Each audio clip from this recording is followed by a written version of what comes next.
Tante le manifestazioni in provincia per ricordare il 25 aprile, una giornata di festa nazionale che non vuole dimenticare il 74° anniversario della liberazione. La commemorazione ufficiale quest'anno si è svolta a Campobello di Licata, luogo scelto dal prefetto in collaborazione con l'ANPI per sensibilizzare anche i luoghi della provincia, non solo la città. Anche il comune di Aragona, per mezzo del suo sindaco, ha ritenuto di celebrare l'anniversario della liberazione. La cerimonia si è svolta stamani con la resa degli onori al tricolore, quindi il picchetto del corpo della polizia municipale, alla presentazione anche autorità civili e militari, un evento che a detta del sindaco Peppe Pendolino è giusto salvarne la memoria e raccontare ai giovani cosa è stata davvero la resistenza e di quale forza morale sono stati capaci i nostri padri. Oggi è il 25 aprile, il 74° anno di liberazione dell'Italia dal regime nazifascista. Una giornata importante, una giornata da ricordare, perché anche questa comunità ha perso molti propri figli per lottare per la libertà e per la democrazia.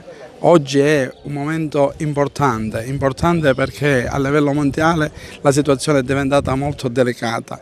Come possiamo vedere, al di là del Mediterraneo, tutti gli stati sono in guerra civile.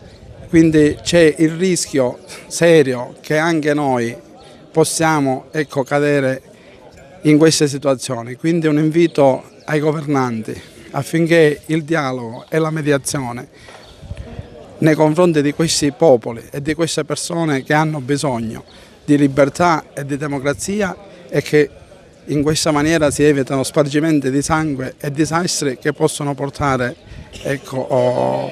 malessere e anche, un momento delicato a cui anche la nostra nazione può essere travolta.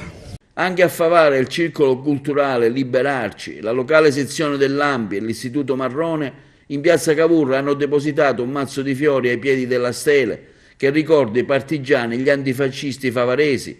Coltivare i valori della resistenza significa fare sano esercizio della democrazia e della nostra Carta Costituzionale e quanto ha affermato nel suo discorso Pasquale Cucchiara, autore tra l'altro di un libro Altri uomini, dove sono stati ricordati i favaresi che hanno lottato per la liberazione dell'Italia dal nazifascismo, e ricordare anche che ha lottato e si è immolato per questi valori, contribuendo in maniera determinante a creare una nuova nazione libera e democratica.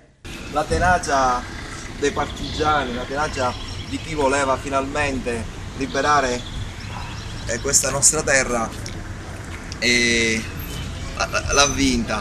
Forse dobbiamo prendere esempio sempre ogni giorno di questo 25 aprile del 1945 in modo che quando siamo un po' meno speranzosi, meno fiduciosi in qualcosa, quel giorno ci ricordi l'importanza della resistenza.